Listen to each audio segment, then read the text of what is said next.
जीवन के इस सफर में हम सभी सवालों से घिरे होते हैं, कभी चुनौतियों से, कभी संदेहों से और कभी खुद से। लेकिन एक ऐसी पुस्तक है जो इन सभी सवालों का जवाब देती है, श्रीमद् भगवद गीता, और इसके अमूल्य ज्ञान के स्रोत हैं भगवान श्री कृष्ण के सुविचार। तो चलिए आज हम डुबकी लगाते हैं उस अनमोल ज्ञान के सागर में जो हर इंसान को अपनी जिंदगी का सही अर्थ समझने में मदद कर है। भगवद गीता में भगवान श्री कृष्ण कहते हैं कि जो व्यक्ति खुद को परमात्मा से अलग नहीं मानता और शरीर से कोई संबंध नहीं रखता, वह जन्म और मृत्यु के चक्र से मुक्त हो जाता है। अगर जीवन में खुश रहना है तो निर्णय अपनी स्थितियों के आधार पर लेना कि दुनिया के दबाव में आकर जो लोग अपने जीवन में आध्यात्मिक जागरूकता की ऊंचाइयों पर पहुंच चुके हैं, उनका मार्ग निस्वार्थ कर्म होता है, और जो भगवान से जुड़े होते हैं उनका मार्ग स्थिरता और शांति होता है। मानव कल्याण ही भगवद गीता का मुख्य उद्देश्य है। इसलिए अपने कर्तव्यों का पालन करते समय मानव कल्याण को प्राथमिकता देनी चाहिए। भगवान श्री कृष्ण कहते हैं कि मन का अशांत होना उसकी स्वाभाविक प्रवृत्ति है। हमारा मन यह सोचता है कि अगर वह विभिन्न विषयों पर लगातार विचार करता रहेगा तो हमें में आने वाली समस्याओं से बचा लेगा, लेकिन ऐसा नहीं होता। हम अपने जीवन का बहुत सा समय व्यर्थ की चिंताओं में ही खो देते। श्री कृष्ण बताते हैं कि मन की यह प्रवृत्ति बदलना मुश्किल है, लेकिन असंभव नहीं। अब जरा सोचिए, क्या आप एक कोए से कह सकते हैं कि वह काव काव करना बंद कर दे, या एक मेंढक से कह सकते हैं कि वह पानी देखकर उछलना बंद कर दे? हमारे मन का स्वभाव भी कुछ ऐसा ही है। जीवन में कुछ भी घटित हो, अच्छा या बुरा, हमारा मन तुरंत चिंता और बेचैनी से भर जाता है। कभी कभी तो ऐसा लगता है कि हम में से कई लोग जैसे सिर्फ परेशान रहने के लिए ही जीते हैं। हमारी कई समस्याएं, दुख और उलझने हमारे मन की बनाई हुई कल्पनाएं होती हैं। श्री कृष्ण हमें मन को शांत और स्थिर रखने के लिए दो महत्वपूर्ण उपाय बताते हैं। पहला है ध्यान और दूसरा है वैराग्य का अभ्यास। ध्यान शब्द सुनते ही बहुत से लोग सोचते हैं कि यह सिर्फ आंखें बंद कर सांसों पर ध्यान केंद्रित करना है, लेकिन ध्यान का वास्तविक अर्थ है किसी एक वस्तु या कार्य पर पूरा ध्यान लगाना और उस पर से ध्यान ना हटाना। अगर आप रोटी बना रहे हैं तो सिर्फ उसी पर ध्यान दें। अगर आप कोई फिल्म देख रहे हैं तो पूरी तरह उसमें मग्न हो जाएं। यह ना सोचें कि आप समय बर्बाद कर रहे हैं। जब आप अपने जीवन के हर कार्य को पूरी तन्मयता से करते हैं तो आपका जीवन ही एक प्रकार का ध्यान बन जाता है। ऐसे जीवन में शांति, स्थिरता, साहस और सफलता स्वतः ही आ जाती है। वैराग्य का अर्थ यह नहीं है कि आप सब कुछ छोड़कर जंगल में चले जाएं। इसका सच्चा अर्थ है कि आप जो भी काम करें उसके परिणाम की चिंता ना करें। उदाहरण के लिए, यदि आपने किसी नौकरी के लिए इंटरव्यू दिया है तो आप पूरी लगन से तैयारी करें और अपना सर्वश्रेष्ठ प्रयास करें। लेकिन नौकरी मिलना या ना मिलना आपके हाथ में नहीं है। इसके परिणाम अनेक कारकों पर निर्भर करते हैं जो आपके नियंत्रण में नहीं है। इसीलिए उन चीजों की चिंता ना करें जिन पर आपका वश नहीं है। यही वैराग्य का असली अर्थ है, और यही श्री कृष्ण का दूसरा उपाय है। मन को चिंता की आग से बचाने के लिए याद रखें, आप एक संपूर्ण व्यक्ति हैं जो समझदार, संयम और कुशलता से परिपूर्ण है। जब भी आपका मन कोई की तरह बेवजह की चिंताओं में उलझने लगे तो उसे प्यार से समझाएं और शांत करें। खुद पर विश्वास रखें कि आप अपने साथ कुछ भी गलत नहीं होने देंगे। शांत रहे, क्योंकि शांति में ही आपकी असली शक्ति है। जैसे लोहा ठंडा होकर मजबूत हो जाता है, वैसे ही शांत मन वाला व्यक्ति कठिन परिस्थितियों में अडिग रहता है। किसी भी विपत्ति के समय यह 7 गुण आपको बचाएंगे। आपका ज्ञान, आपकी विनम्रता, आपकी बुद्धि, आपका साहस, आपके अच्छे कर्म, सत्य बोलने की आदत और ईश्वर में आपका विश्वास। आपकी आत्मा सदा जानती है कि क्या सही है और क्या गलत, पर चुनौती मन को समझाने की होती है। कठिन समय में व्यक्ति अकेला महसूस करता है, लेकिन वही समय उसे मजबूत भी बनाता है। जो आपको सम्मान दे उसे ही सम्मान दे। किसी की हैसियत देखकर सर झुकाना कमजोरी का संकेत है। हे अर्जुन, जो व्यक्ति ना तो कभी प्रसन्नता में मग्न होता है, न किसी से द्वेष करता है, न शोक करता है, न किसी वस्तु की कामना करता है, और जो सभी शुभ और अशुभ कर्मों का त्याग कर देता है, वही सच्चा ज्ञानी है और मुझे अत्यंत प्रिय है। मेरे सानिध्य को प्राप्त करने के 3 मार्ग है, ध्यान योग, ज्ञान योग और कर्म योग। इनमें से कर्म योग को सबसे महत्वपूर्ण माना गया है। जैसे मनुष्य पुराने वस्त्रों को त्याग कर नए वस्त्र धारण करता है, वैसे ही आत्मा भी पुराने शरीर को छोड़कर नया शरीर धारण करती है। यह प्रकृति का अटल नियम है। इस सत्य को स्वीकार कर बिना किसी भय के वर्तमान में जीना चाहिए। यदि पर विश्वास करना हो तो उसकी बातों पर नहीं बल्कि उसके कार्यों पर ध्यान दो। गुस्से के समय थोड़ी देर ठहर जाने से और गलती के समय नम्रता से झुक जाने से जीवन और भी सरल हो जाता है। भगवान श्री कृष्ण कहते हैं, जो मनुष्य मुझे पूरी तरह जान लेता है उसके लिए इस संसार में जानने योग्य कुछ भी शेष नहीं रहता। ऐसा व्यक्ति जन्म और मृत्यु के चक्र से मुक्त हो जाता है। जो व्यक्ति भगवद गीता का अध्ययन करता है और उसके उपदेशों को जीवन में अपनाता है, उसके समस्त पापों का प्रभाव समाप्त हो जाता है। जो तुम्हारे भाग्य में लिखा है वह तुम्हारे पास आकर रहेगा, और जो तुम्हारे भाग्य में नहीं है वह आकर भी दूर चला जाएगा। जैसे हवा की दिशा बदलने से नाव का रास्ता बदल जाता है, वैसे ही इच्छाएं हमारी बुद्धि को भ्रमित कर देती हैं। समझदार वही होता है जो दूसरों की विशेषताओं से सीखता है, न कि उनसे अपनी तुलना करता है। शस्त्र केवल शरीर को नुकसान पहुंचा सकते हैं, लेकिन शब्द आत्मा को भी घायल कर सकते हैं। भगवान श्री कृष्ण कहते हैं, जब तक तुम खुद से हार नहीं मानते तब तक कोई भी शक्ति तुम्हें पराजित नहीं कर सकती। कमजोर तुम नहीं हो, तुम्हारा वक्त है और वक्त हमेशा बदलता है। तुम बस अपने कर्म करते रहो। जिसने कभी संकट का सामना नहीं किया उसे अपनी शक्ति का एहसास नहीं हो सकता। जो दूसरों की पीड़ा को समझते हैं, जिनमें दया है और जो दिल से अच्छे हैं, उन्हें पूर्ण की आवश्यकता नहीं होती। किसी को कुछ देकर घमंड मत करो, क्या पता वह तुम्हारा कर्ज हो। घमंड करने वाले का वंश, वैभव और प्रतिष्ठा सब नष्ट हो जाते हैं। अगर विश्वास नहीं होता तो रावण, कौरव और कंस का उदाहरण देख लो। चुप रहने से बड़ा कोई उत्तर नहीं होता और माफ कर देने से बड़ी कोई सजा नहीं। जिसके पास धैर्य है उसकी शक्ति का कोई मुकाबला नहीं कर सकता। व्यर्थ की चिंता और मन का भय ऐसी बीमारियां हैं जो हमारी आंतरिक शक्ति को नष्ट कर देती हैं।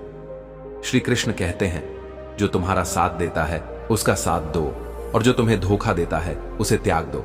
जहां तुम्हारा सम्मान नहीं होता वहां जाना छोड़ दो, वरना लोग तुम्हें कमजोर और मूर्ख समझेंगे। जैसे बिना बारिश के फसल खराब हो जाती है, वैसे ही बिना संस्कारों के समाज बिगड़ जाता है। जो लोग कहते हैं मेरे पास समय नहीं है, असल में उनके पास समय है, लेकिन उनकी प्राथमिकताओं में तुम शामिल नहीं हो। हे अर्जुन, जो मेरी दिव्य लीलाओं और मेरे वास्तविक स्वरूप को समझता है वह शरीर छोड़ने के बाद जन्म मरण के चक्र से मुक्त हो जाता है और मेरे परम धाम को प्राप्त करता है। जो व्यक्ति सभी इच्छाओं का त्याग कर देता है और मैं और मेरा की भावना से मुक्त हो जाता है, उसे अपार शांति मिलती है। जिसके पास ज्ञान और ईश्वर में श्रद्धा नहीं है वह जीवन में कभी सच्चा आनंद और सफलता प्राप्त नहीं कर सकता। ईश्वर ने जो कुछ भी हमें दिया है वही हमारे लिए पर्याप्त है, और यही सच्चाई है। संयम, सदाचार, स्नेह और सेवा, यह गुण सत्संग के बिना नहीं आते। ईश्वर से की गई प्रार्थना से इंसान की स्थिति या भाग्य बदलता हो या नहीं, लेकिन उसके चरित्र में जरूर परिवर्तन आता है। अपनी बात को इतनी मधुरता से कहो कि अगर कभी उसे वापस भी लेना पड़े तो बुरा ना लगे। आत्मसम्मान का होना आवश्यक है, अन्यथा लोग वहां भी तुम्हें दबाने की कोशिश करेंगे जहां तुम्हारा अधिकार है। कोई महापुरुष आत्मा को एक रहस्य की तरह देखता है, कोई इसे एक अद्भुत सत्य की तरह वर्णन करता है, और कुछ इसे सुनकर भी समझ नहीं पाते। मित्रों, इस संसार में वही व्यक्ति सबसे अधिक सुखी और संपन्न होता है जो क्रोध आने पर खुद को मौन रख सकता है। कुछ लोग जो आपको पहले से ही गलत समझने का इरादा रखते हैं, वे आपके मौन का भी गलत अर्थ निकाल सकते हैं। लेकिन याद रखें, विधाता की अदालत में न्याय का तरीका अनोखा है। बस खामोश रहिए, कर्म करते रहिए, और सबका मुकदमा चल रहा है। अगर किसी प्रश्न का उत्तर आपको मालूम नहीं है तो मौन रहना ही समझदारी है। कभी कभी चुप रहना भी अपने आप में एक चमत्कार होता है। जब आपको किसी विशेष अवसर पर क्या कहना है यह समझ में नहीं आता, या किसी घटना के बारे में आपकी जानकारी अधूरी है, तो चुप रहना ही बेहतर है। जो व्यक्ति आधे अधूरे ज्ञान के साथ बोलता है वह अक्सर उपहास का पात्र बन जाता है और कोई भी उसे गंभीरता से नहीं लेता। सिर्फ वही व्यक्ति प्रभावी ढंग से अपनी बात रख सकता है जिसे उस विषय का गहरा ज्ञान हो। इसलिए आधी अधूरी जानकारी के आधार पर लोगों को समझने की कोशिश नहीं करनी चाहिए। जब कोई आपके सामने किसी तीसरे व्यक्ति की बुराई कर रहा हो तो आपको चुप रहना चाहिए। नकारात्मक बातचीत में शामिल होना आपको भी मुसीबत में डाल सकता है, क्योंकि आज जो व्यक्ति किसी और की बुराई कर रहा है वह कल किसी और के सामने आपकी भी बुराई करेगा। इस बात की भी संभावना है कि आपकी कही हुई बात उस तीसरे व्यक्ति तक पहुंच जाए जिससे आपके लिए समस्या उत्पन्न हो सकती है। इसलिए जब कोई किसी की निंदा करे या मजाक उड़ाए तो बस सुनिए, लेकिन अपनी राय मत दीजिए। अगर आप किसी की नकारात्मकता का जवाब नहीं देते तो आप अपनी सुरक्षा कर लेते हैं। जब कोई आप पर गुस्सा या घृणा से चिल्लाता है तो चुप रहकर आप उसकी नकारात्मकता को कम कर सकते हैं। चुप रहकर आप स्थिति को बिगड़ने से भी रोक सकते हैं। यदि आप जवाब में गुस्से से बोलते हैं तो स्थिति और भी बिगड़ सकती है, लेकिन अगर आप मौन रहते हैं तो वह व्यक्ति अक्सर अपनी गलती को महसूस करता है और जब उसका क्रोध शांत हो जाता है तो वह पछताता है। यह भी हो सकता है कि वह माफी मांगे, और अगर वह माफी नहीं मांगता तो भी वह अंदर से दोषी महसूस करेगा और अगली बार गुस्सा करने से पहले 2 बार सोचेगा। हालांकि हर समय चुप रहना भी सही नहीं है। अगर कोई अन्याय कर रहा है तो उसका सामना करना चाहिए, क्योंकि कुछ लोग आपकी चुप्पी को कमजोरी समझ सकते हैं। गुस्से में मौन रहना सिर्फ परिवार, करीबी रिश्तेदारों और मित्रों के लिए सही है, हर किसी के लिए नहीं। अगर आप हर जगह चुप रहेंगे तो लोग इसका गलत फायदा उठा सकते हैं। जब कोई व्यक्ति अपने जीवन की कठिनाइयां या दुखद घटनाएं साझा कर रहा हो तो आपको सिर्फ उसकी बात ध्यान से सुननी चाहिए। अधिकांश लोग अपनी समस्या साझा करने पर तुरंत समाधान देने की कोशिश करते, लेकिन वास्तव में जब कोई अपनी समस्या बताता है तो वह सिर्फ चाहता है कि कोई उसे ध्यान से सुने। इसे सुनकर उसे आंतरिक शांति मिलती है और वह महसूस करता है कि उसकी बात को कोई समझता है। ज्यादातर समय लोग हमसे सलाह नहीं चाहते, वे बस चाहते हैं कि कोई उनकी बात सुने। किसी की परेशानी में सांत्वना देने का सबसे अच्छा तरीका है उसकी बात ध्यान से सुनना। जब हम बिना की किसी सलाह के बस लोगों की बात सुनते हैं तो उनके मन में हमारे लिए सम्मान और स्नेह का भाव बढ़ जाता है। उन्हें लगता है कि हम गंभीर, समझदार और शांत मन के लोग हैं। इसलिए अगली बार जब कोई अपनी समस्या साझा करें तो बस उसे ध्यान से सुने और सलाह तभी दें जब वह आपसे मांगे। जब आप कम बोलते हैं तो लोग आपकी ओर अधिक आकर्षित होते हैं और जानने की कोशिश करते हैं कि आप कौन हैं और आप क्या सोचते हैं। हंसता हुआ मन और मुस्कुराता हुआ चेहरा ही आपकी असली संपत्ति है, जितना समय आपको इंतजार में बिताना पड़ रहा है। याद रखें, समय आने पर आपको इतना मिलेगा कि संभालना मुश्किल हो जाएगा।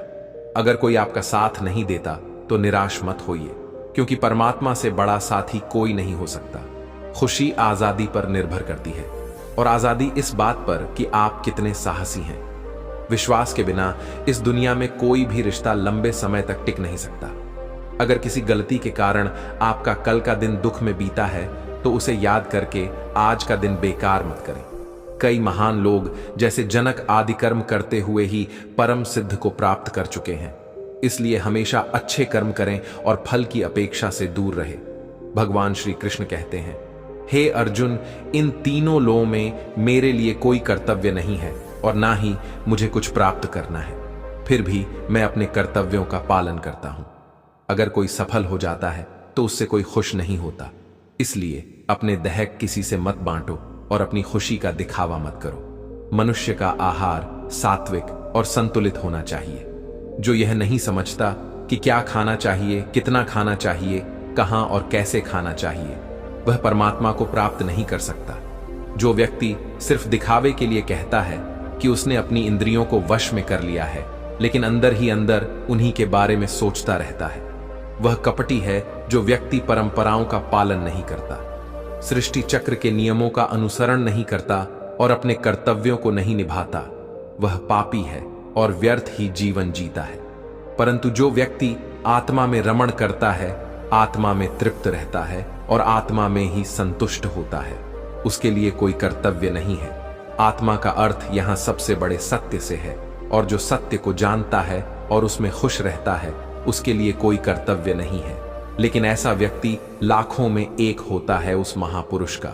इस संसार में ना तो कर्म करने का कोई प्रयोजन रहता है, और ना ही कर्मों के ना करने से कोई प्रयोजन, उसका स्वार्थ से भी कोई संबंध नहीं रहता। कहने का सीधा अर्थ है कि जिसे परमात्मा मिल चुका है वह कोई और कर्म क्यों करे। राजसिक गुण वाले लोग हर बात पर शौर्य या बहादुरी दिखाते हैं, लेकिन ज्ञानी व्यक्ति जानते हैं कि उनके गुण ही उन्हें कर्म करने के लिए प्रेरित करते हैं। और जो अज्ञानी होते हैं वे समझते हैं कि सब कुछ वे स्वयं कर रहे हैं। मनुष्य को जीवन की चुनौतियों से भागना नहीं चाहिए, और ना ही भाग्य से। जीवन में इतने व्यस्त हो जाएं कि पछतावा, दुख, नफरत और डर के लिए समय ही न बचे। अगर कोई आपका भरोसा तोड़ दे तो उसका भी धन्यवाद करें, क्योंकि वे सिखाते हैं कि भरोसा सोच समझकर करना चाहिए। जीवन में सुख शांति चाहते हैं तो अपनी समस्याओं और आलोचनाओं को खुद पर हावी ना होने दें। जन्म से मिले रिश्ते प्रकृति की देन है, लेकिन खुद के बनाए रिश्ते आपकी पूंजी है। इन्हें संभाल कर रखें। किसी व्यक्ति के गुणों और दोषों का निर्धारण करने से पहले अपनी दृष्टि को निष्पक्ष और पारदर्शी बनाना जरूरी होता है। अपनी कमजोरी किसी को मत बताएं, क्योंकि लोग अक्सर दूसरों की कमजोरी का फायदा उठा लेते हैं। जिंदगी में दो लोगों को कभी मत भूले, एक वह जिसने तकलीफ दी हो और दूसरा वह जिसने तकलीफ में साथ दिया हो। भगवान श्री कृष्ण कहते हैं, तू मन छोटा मत कर, जहां तेरे अपने मुंह फेर लेंगे वहां मैं तेरा साथ दूंगा। किसी के सामने इतना मत झुको कि वह तुम गिरा हुआ समझने लगे। लोग तुम्हारी कदर तब करेंगे जब तुम उन्हें उनकी ही तरह नजरअंदाज करना सीख जाओगे। दीपक का जीवन इसलिए वंदनीय नहीं है कि वह जलता है, बल्कि इसलिए वंदनीय है कि वह दूसरों के लिए जलता है। कामयाबी और नाकामयाबी दोनों जिंदगी के हिस्से हैं, और दोनों ही स्थायी नहीं हैं। जिंदगी की आधी शिकायतें यूं ही दूर हो जाएंगी अगर लोग एक दूसरे के बारे में उल्टा बोलने की बजाय एक दूसरे से बोलना सीख जाए। विश्वास किसी पर इतना करो कि वह तुम्हारे साथ छल करते समय खुद को दोषी महसूस करें, और प्रेम किसी से इतना करो कि उसके मन में सदैव तुम्हें खोने का डर बना रहे। चारों वेदों का अर्थ नहीं भी जानो तो कोई बात नहीं, लेकिन समझदारी, जिम्मेदारी, वफादारी और ईमानदारी, इन चार शस्य का मर्म जान लो तो भी जीवन सार्थक हो जाएगा। बुद्धि युक्त पुरुष पुण्य और पाप दोनों को इसी लोक में त्याग देता है, अर्थात उनसे मुक्त हो जाता है। जिस समय तेरी बुद्धि मोह रूपी दलदल को भली भांति पार कर जाएगी, उस समय तू सुने हुए और सुनने में आने वाले इस लोक और परलोक संबंधी सभी भोगों से वैराग्य प्राप्त कर लेगा। जो लोग यज्ञ के बाद बचे हुए अन्न को खाते हैं वे पापों से मुक्त हो जाते हैं, और जो केवल अपने शरीर को पोषित करने के लिए अन्न पकाते हैं वे पाप को ही खाते हैं। अर्थात जो ईश्वर को याद किए बिना अपने जीवन की व्यवस्था में लगे रहते हैं वे वास्तव में चोर हैं। केवल ज्ञान ही एक ऐसी संपत्ति है जो किसी भी परिस्थिति में कहीं भी और कभी भी मनुष्य का साथ नहीं छोड़ता। जैसे धरती पर मौसम बदलते रहते हैं, वैसे ही जीवन में भी सुख दुख का आना जाना लगा रहता है। चाहे युद्ध हो या जीवन, सफलता केवल 3 हथियारों से मिलती है: धर्म, धैर्य और साहस। मनुष्य अपने जन्म से नहीं बल्कि अपने कर्मों से महान बनता है। अगर कुछ हासिल करना है तो सबसे पहले खुद पर भरोसा करें, क्योंकि सहारे चाहे कितने भी सच्चे और अच्छे हों हमेशा साथ नहीं देते।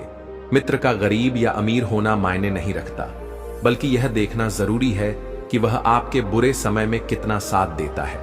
धर्म चाहे जो भी हो, सबसे पहले अच्छे इंसान बनो, क्योंकि हिसाब हमारे कर्मों का होगा, धर्म का नहीं। अगर आप सही मायने में अपना जीवन बदलना चाहते हैं तो सबसे पहले अपने मन को बदलने के लिए तैयार रहे, क्योंकि जैसा आपका मन हो वैसे ही आपके विचार होंगे, और जैसे आपके विचार होंगे वैसा ही आपका जीवन होगा। जो जा रहा है उसे जाने दे, वह आज रुक भी गया तो कल चला ही जाएगा। जिस प्रकार का छुआ अपने अंगों को समेट लेता है, वैसे ही जब पुरुष इंद्रियों के विषय से इंद्रियों को हटा लेता है तब उसकी बुद्धि स्थिर हो जाती है। किससे कब और कितना बोलना है, अगर तुमने यह समझ लिया तो तुमने अपनी जिंदगी सार्थक बना ली। कान्हा कहते हैं, जीवन में कभी मौका मिले तो किसी के लिए सारथी बनना स्वार्थी नहीं। धर्म से भरा हृदय धर्म का परामर्श देता है और अधर्म से भरा हृदय अधर्म का परामर्श देता है। इंसान इसलिए दुखी नहीं है कि वह ईश्वर को नहीं मानता। इंसान इसीलिए दुखी है क्योंकि वह ईश्वर की नहीं मानता। आप जितने सरल, सीधे और नरम दिल के रहेंगे, उतना ही चतुर और बेईमान लोग आपको डराने की कोशिश करेंगे। जिंदगी में सब कुछ दोबारा मिल सकता है, पर समय के साथ खोया हुआ रिश्ता और भरोसा दोबारा नहीं मिलता। भरोसा उसी पर करें जो निभाने के लायक हो, क्योंकि कुछ पल का साथ तो अर्थी उठाने वाले भी दे देते हैं। सच्चे लोगों पर विश्वास उसी तरह करें जैसे औषधियों पर करते हैं। वे कड़वे हो सकते हैं, लेकिन आपके लिए फायदेमंद होंगे। उन लोगों से दूरी बनाए रखें जिन्होंने आपकी नजदीकियों की कभी कदर नहीं की। महान वही है जो दूसरों के दर्द को समझ सके। कौन क्या कर रहा है, कैसे कर रहा है और क्यों कर रहा है, इन सबसे जितना दूर रहेंगे उतना ही खुश रहेंगे। हर रिश्ते की अलग अलग सीमाएं होती हैं, लेकिन जब बात आत्मसम्मान की हो तो वहां पर हर रिश्ता समाप्त कर देना उचित है। सुबह की नींद इंसान के इरादों को कमजोर बनाती है। मंजिल पाने वाले लोग कभी देर तक नहीं सोते। मदद एक ऐसी घटना है जिसे करने पर लोग भूल जाते हैं और ना करने पर याद रखते हैं। इंसान दो लोगों से हमेशा हार जाता है, एक अपने परिवार से और दूसरा अपनी पसंद के इंसान से। मूर्ख इंसान अपना तो नुकसान करता ही है और जो उनकी मदद करता है उसका भी नुकसान करता है। मित्रों, भगवान श्री कृष्ण कहते हैं कि अपने मन को सदैव वश में रखना चाहिए, कभी भी अहंकार नहीं करना चाहिए। अगर कोई आपको कटु वचन कहता है तो भी उसे कुछ नहीं कहना चाहिए। अतिथि और लाचार को सदैव आश्रय देना चाहिए। दूसरों की ना निंदा करें और ना ही उनकी निंदा सुने। मार खाने पर भी अपने आप को शांत रखें। शास्त्रों को सदैव नियम पूर्वक सुने। दिन के समय ना सोए, क्रोध ना करें, आदर की इच्छा ना करके भी दूसरों का सम्मान करें। भोजन स्वाद के लिए नहीं बल्कि स्वास्थ्य के लिए करें। यह सभी चीजें मनुष्य को महान बनाती हैं। सत्य ही सनातन धर्म है। यह सभी धर्मों से उत्तम है। सत्य से ही तप और योग उत्पन्न होते हैं। सत्य ही ब्रह्मा है। सब कुछ सत्य के अंतर्गत आता है। सत्य से ही मनुष्य स्वर्ग जाता है। झूठ हमें अंधकार की तरफ ले जाता है। यहां पर प्रकाश का अर्थ स्वर्ग है तो नरक को अंधकार कहा गया है। सभी प्राणियों को एक समान समझना, ईर्ष्या द्वेष से दूर रहना, शील और लज्जा के गुणों को अपनाना, दुष्कर्म से दूर रहना, किसी को कष्ट ना पहुंचाना, इंद्रियों को वश में रखना, मन की पवित्रता को बनाए रखना, सत्य बोलना, क्षमा करना, साहस और विद्या आदि, यह 13 सत्य धर्म के लक्षण हैं। वेद भी सत्य का ही उपदेश देते हैं। सत्य बोलना सहस्त्र अश्वमेध यज्ञों के फल के बराबर होता है। कभी भी कटु वचन ना बोले। सदैव ऐसे वचन बोले जो दूसरों को अच्छे लगे। बुरा बोलना, निंदा करना, भला बुरा कहना, यह सब त्याग देना चाहिए। दूसरों का सम्मान न करना, अहंकार दिखाना, यह सभी अवगुण होते हैं। जो सुख इस लोक में कामनाओं की पूर्ति से मिलता है और जो परलोक में प्राप्त होता है वह उस सुख के 100 हिस्से के बराबर भी नहीं है जो कामनाओं से मुक्त होने पर मिलता है। अपने आप को वश में करने के लिए व्यक्ति को पहले लोभ और मोह से दूर होना चाहिए। मोह का फल मृत्यु है और सत्य का फल अमृत्य। इसीलिए मृत्यु और अमृत्य दोनों ही मनुष्य के अधीन है। भगवान श्री कृष्ण कहते हैं कि मोह और कामनाओं को त्याग कर अपने चित्त को शांत करो। ऐसा मनुष्य सदैव सुखी रहता है जो व्यर्थ की चिंता ना करता हो, जो सत्य का पालन करता हो, जिसे सांसारिक मोह ना हो। 2 तरह के मनुष्य हर सुख प्राप्त करते हैं। एक वे जो मूर्ख होते हैं और दूसरे वे जिन्हें ज्ञान का परम प्रकाश प्राप्त हो गया हो। जो लोग इन दोनों के बीच में होते हैं वे दुखी हो जाते हैं। जो व्यर्थ में ही अपने आप को दुखी करता है वह अपना सब कुछ नष्ट कर लेता है। जो दूसरों के सुख और धन को देखकर ईर्ष्या नहीं करते, विद्वानों का आदर करते हैं, धर्म के उपदेश को सुनते हैं, जो अपने रास्ते स्वयं बनाते हैं, आलस्य नहीं करते और अपना सारा काम समय पर करते हैं, ऐसे मनुष्य सुख के भागी होते हैं। मित्रों, आप सभी ने अपने जीवन में एक कहावत तो सुनी ही होगी, एक चुप 100 को हराए, एक चुप 100 को सुख दे जाए। और इसीलिए हम कई बार चुप रहते हैं, मौन रह जाते हैं, क्योंकि यह सच भी है कि एक मूर्ख व्यक्ति के सामने मौन रहने से अच्छा उत्तर और कुछ भी नहीं हो सकता।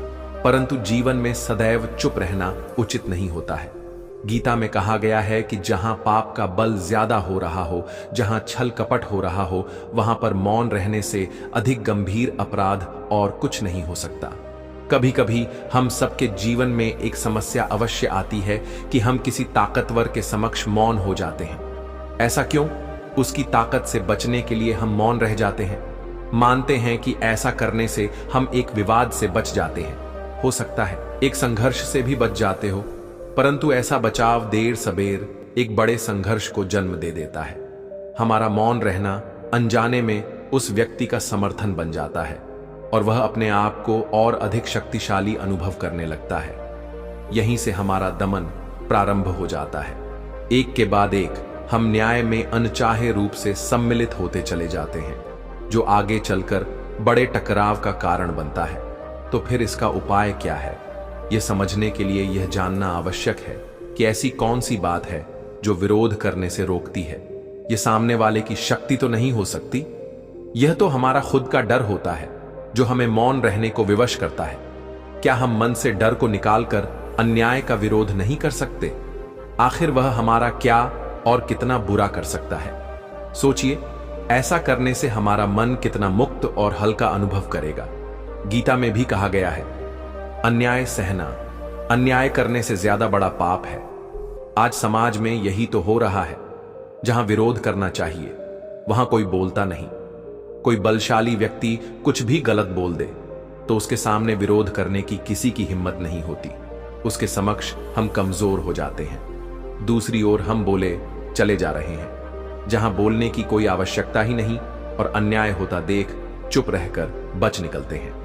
क्या हम निरंतर अपराध के भागीदार नहीं बन रहे? विचार करके देखिए। इतिहास साक्षी है कि पापियों की उद्दंडता ने संसार को उतनी हानि नहीं पहुंचाई जितनी कि सज्जनों के मौन ने पहुंचाई। यदि कोई मूर्ख बोल रहा है तो मौन रहना उचित है, परंतु यदि कहीं छल हो रहा है, अपराध हो रहा है, तो उठिए और विरोध कीजिए, क्योंकि आपके लिए ना सही, आने वाली पीढ़ी के लिए यह मौन घातक सिद्ध हो सकता है। चुप रहना समझदारी है, पर मौन रहकर अन्याय सहना अपराध है। किसी के साथ हमारा रिश्ता कैसा रहेगा, यह हमारे बात करने के तरीके पर निर्भर करता है। सोचे समझे बिना बोलेंगे तो रिश्ते खराब हो सकते हैं। कभी कभी कुछ परिस्थितियां ऐसी बन जाती हैं जब रिश्तों के लिए मौन रहना ज्यादा बेहतर रहता है। मौन रहना एक साधना की तरह है, लेकिन सोच समझकर बोलना एक कला है। अगर आप फिजूल की बातें करना अपनी दिनचर्या से हटा दें तो आप सकारात्मक और ऊर्जावान महसूस करेंगे। बोलकर सारा संदेह खत्म कर देने से अच्छा है चुप रहकर बेवकूफ समझा जाना। अज्ञान की सबसे बड़ी संपत्ति मौन है, और जब वह इस रहस्य को जान जाता है तब अज्ञान नहीं रहता। मौन नींद की तरह है, वह विवेक को ताजा रखता है। वाणी का वर्चस्व रजत है, किंतु मौन कंचन है। अपनी सफलता के सफर में निकलने से पहले अपने बस्ते में शांति और धैर्य को जरूर रख लेना। मौन रहकर मैं अन्य लोगों की कमियों को सुन लेता हूं और अपनी कमियों को छिपा लेता हूं। जब कुछ कहने को हो तभी कहिए, अगर कुछ कहना चाहते हो तब मत कहिए। बेतुकी बातों का सबसे बेहतर जवाब है जवाब ना देना। सवाल का जवाब शांति से मिलता है, बहस करने से जवाब खो जाता है। अगर बहस करने वालों में एक व्यक्ति शांत रहे तो बहस कभी नहीं हो सकती।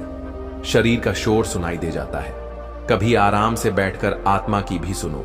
मौन निद्रा के सदृश्य है, यह ज्ञान में नई स्फूर्ति पैदा करता है। सही जगह और सही वजह पर बोलना जरूरी है, वरना चुप रहना ही बेहतर है।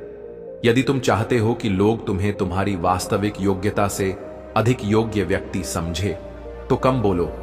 बुद्धिमानी की बात कहने की अपेक्षा बुद्धिमान प्रतीत होना अधिक आसान है। कब और कहां मौन रहना है, अगर इंसान यह सीख ले तो उसके जीवन की आधी समस्याएं अपने आप ही खत्म हो जाएंगी। अगर तुम अच्छे, मैं अच्छा तो यहां बुरा कौन है? दूसरों की गलती पर खुदा और अपनी गलती पर सारा जहां मौन है। मौन रहकर मैं अन्य लोगों की कमियों को सुन लेता हूं और अपनी कमियों को छिपा लेता हूं। मौन रहना कोई आसान कार्य नहीं है, इसके लिए भी साहस और धैर्य की आवश्यकता होती है। मौन क्रोध का दमन करने में व्यक्ति की जितनी सहायता करता है उतना अन्य कोई नहीं सहायता करता है। तो चलिए हम इस प्रसंग को एक कहानी के माध्यम से समझते हैं। एक बार की बात है, एक प्राचीन आश्रम में बहुत से शिष्य गुरु के मार्गदर्शन में अध्ययन कर रहे थे। उनमें से एक शिष्य था अर्जुन, जो अत्यंत होशियार और मेहनती था, परंतु उसमें एक कमी थी। वह बहुत जल्दी क्रोधित हो जाता था। उसका क्रोध इतना तीव्र था कि वह छोटी छोटी बातों पर भी आप खो बैठता और उसे अपने शब्द पर नियंत्रण नहीं रहता। एक दिन गुरु ने अर्जुन को अपने पास बुलाया और कहा, बेटा, तुम्हारी विद्या और ज्ञान सराहनीय है, परंतु तुम्हारा क्रोध तुम्हारे आत्म विकास में बाधा डाल रहा है। तुम्हें मौन का अभ्यास करना होगा। अर्जुन को यह सुनकर आश्चर्य हुआ। उसने सोचा, मौन रहना, यह तो सरल कार्य है, इसमें क्या कठिनाई हो सकती है। गुरु ने उसे समझाया, मौन रहना केवल बोलने से बचना नहीं है, यह मन और हृदय की शांति को बनाए रखना भी है। मौन के माध्यम से तुम अपने क्रोध को नियंत्रित कर सकते हो। इसे साधना और धैर्य के साथ अपनाना होगा। अर्जुन ने गुरु की बात मान ली और मौन व्रत धारण कर लिया। शुरुआत के कुछ दिन उसके लिए कठिन थे।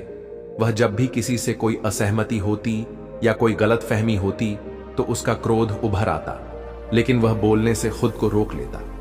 धीरे धीरे उसने महसूस किया कि मौन रहना केवल बाहरी रूप से नहीं, बल्कि भीतर से भी शांत होने की प्रक्रिया है। मौन का अभ्यास करते हुए अर्जुन ने अपने क्रोध पर नियंत्रण पाना शुरू कर दिया।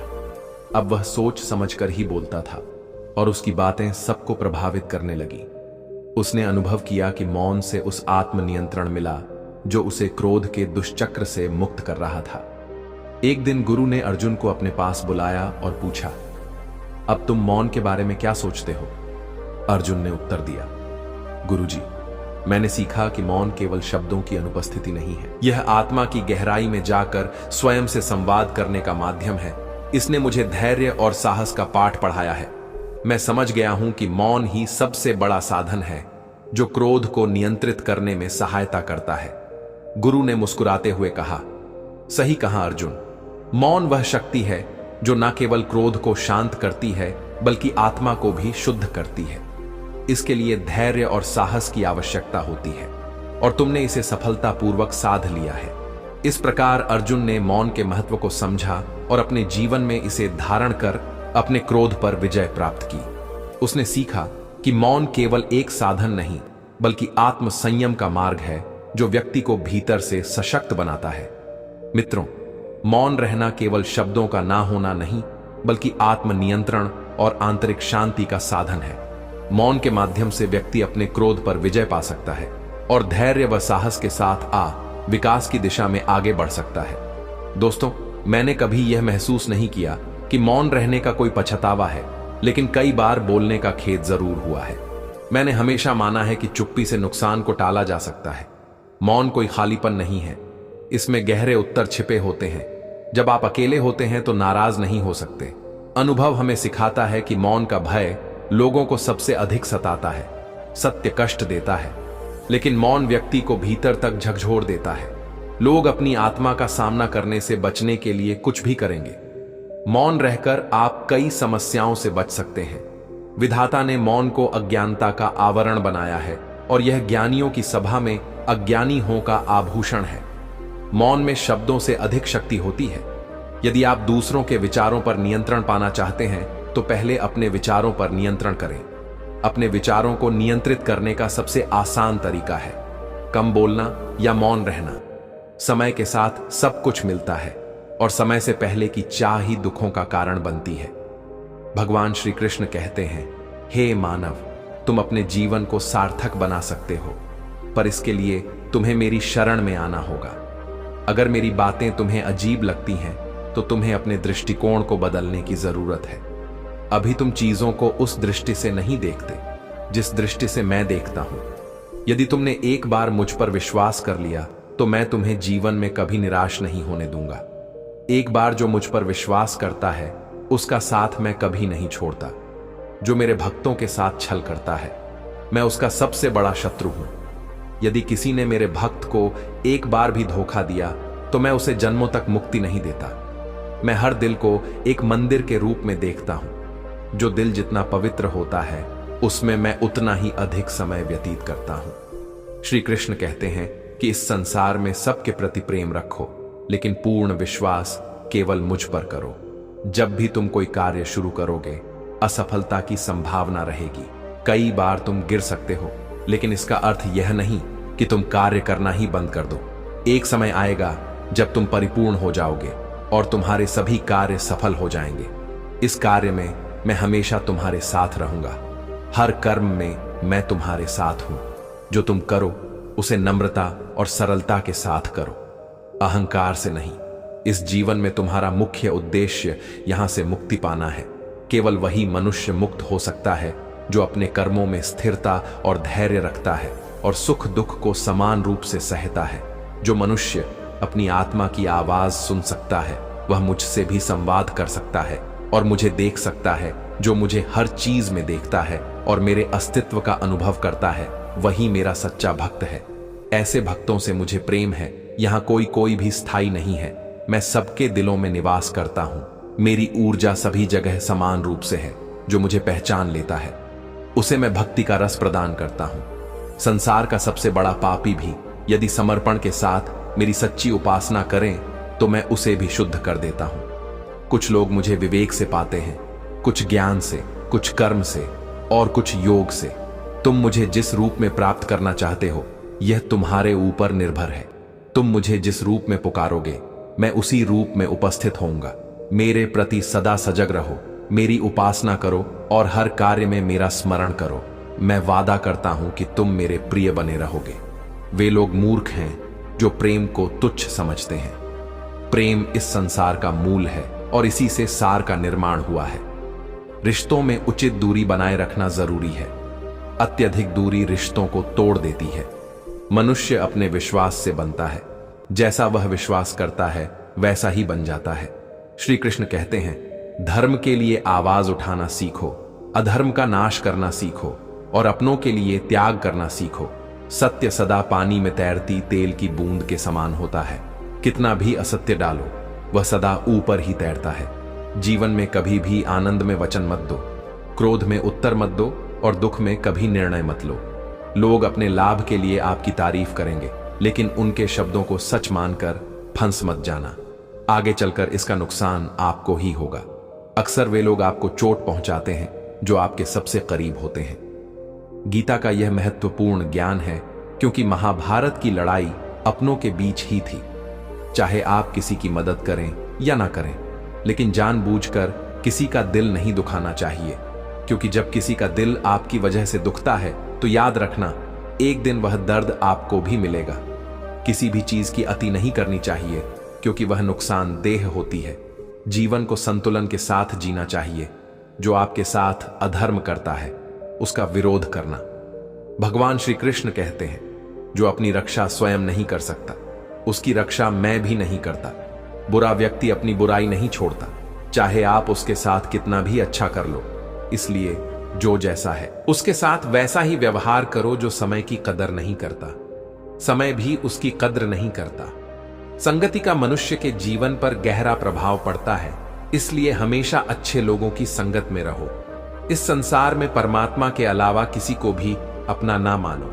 यहां कोई भी वास्तव में अपना नहीं है, क्योंकि जब दुनिया के सारे रास्ते बंद हो जाते हैं, तो ईश्वर का मार्ग हमेशा खुला रहता है। जो व्यक्ति सदैव संदेह करता है, वह कभी शांति प्राप्त नहीं कर पाता। ऐसे व्यक्ति को ना तो इस लोक में धन ऐश्वर्य या यश मिलता है और ना ही परलोक में स्वर्ग की प्राप्ति होती है। जब तक मनुष्य किसी भी विषय में संदेह से ग्रस्त रहता है, तब तक वह उस विषय में सफल नहीं हो सकता। इसलिए संदेह से दूर रहो। भगवान श्री कृष्ण अर्जुन से कहते हैं, हे अर्जुन, तुम्हें क्या खोने का डर है? क्या तुमने कुछ लेकर इस दुनिया में जन्म लिया था?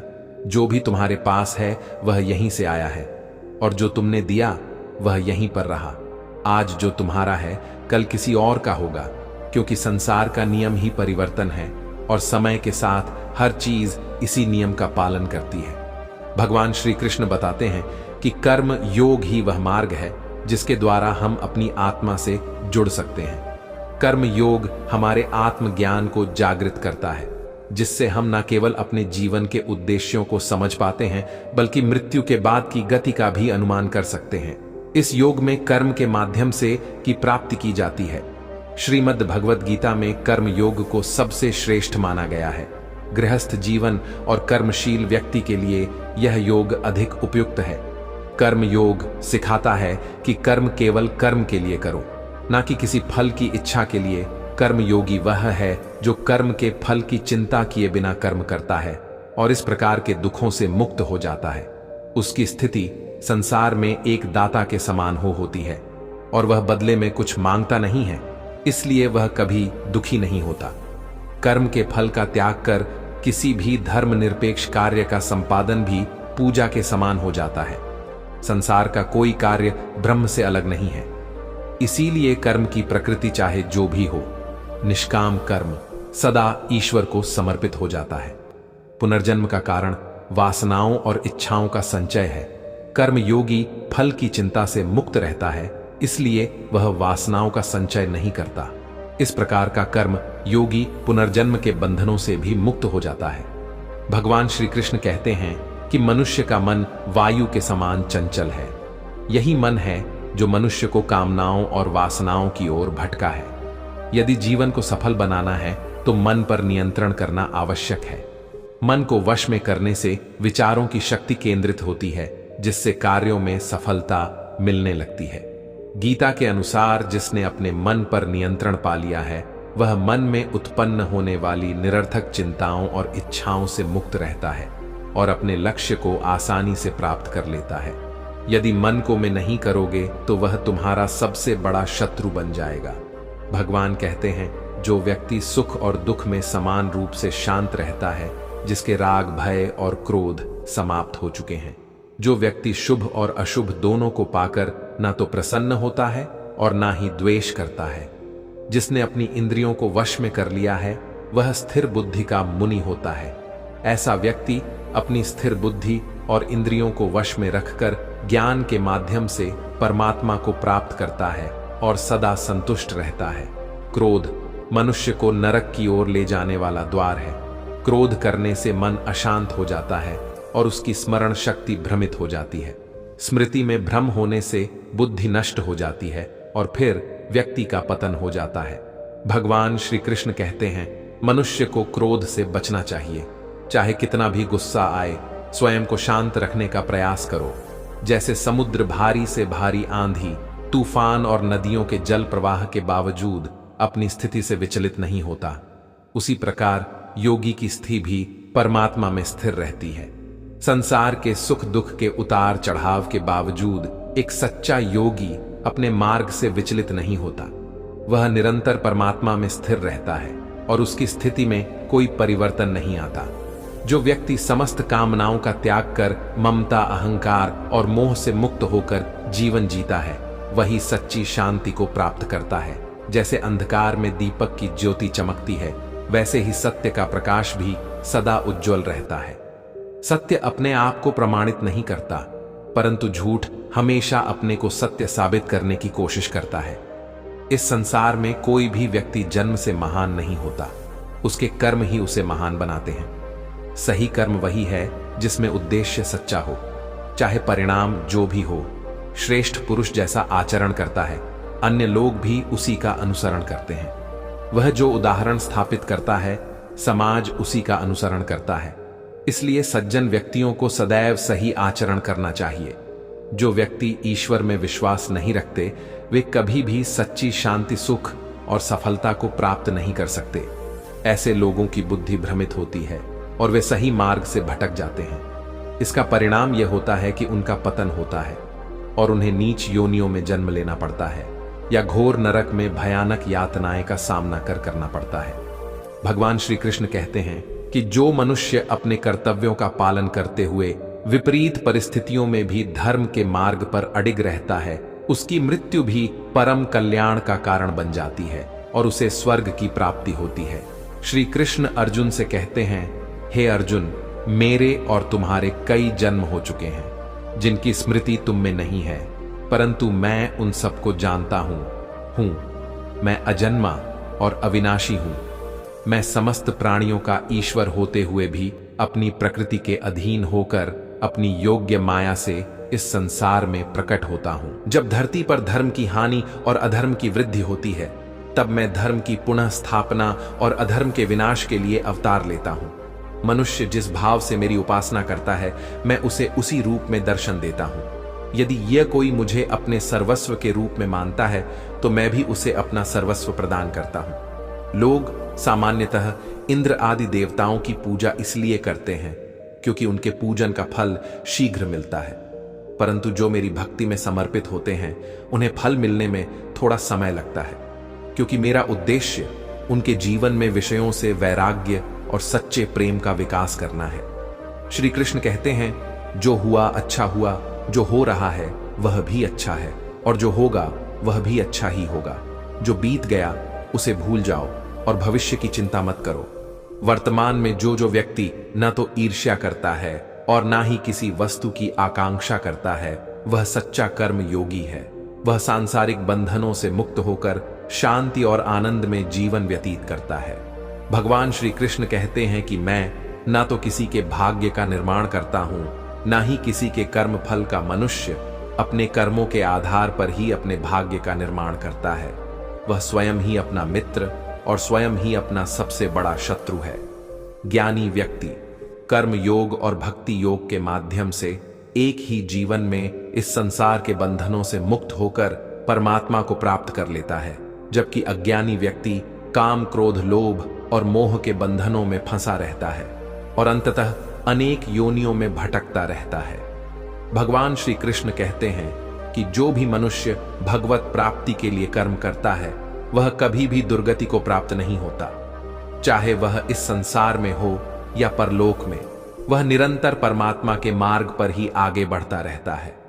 हे अर्जुन, जो लोग माया के प्रभाव में आकर पाप कर्मों में लिप्त हो जाते हैं और मुझे जानने की चेष्टा भी नहीं करते, वे जीवन में और मरने के बाद भी कष्टों से मुक्त नहीं हो पाते।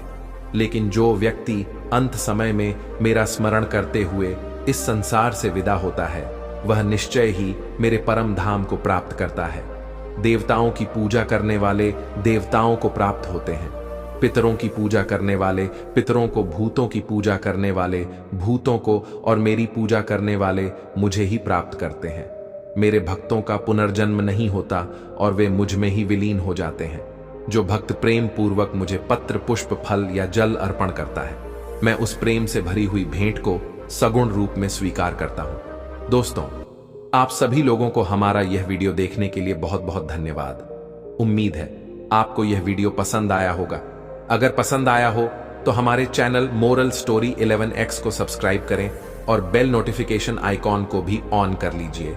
इससे आपको हमारे आने वाले नए वीडियो के बारे में तुरंत पता चल जाएगा और आप कभी भी हमारी कोई भी वीडियो मिस नहीं करेंगे।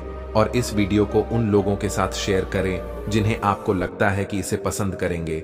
इससे हमारा चैनल बढ़ेगा और हम और भी बेहतर वीडियो बना सकेंगे। हमारे चैनल मोरल स्टोरी 11x पर अन्य वीडियो भी देखें। शायद आपको कोई ऐसी चीज मिल जाए जो आपको और भी ज्यादा पसंद आए। उम्मीद है हम जल्द ही फिर मिलेंगे। आपका बहुत बहुत धन्यवाद। जय श्री राधे कृष्णा।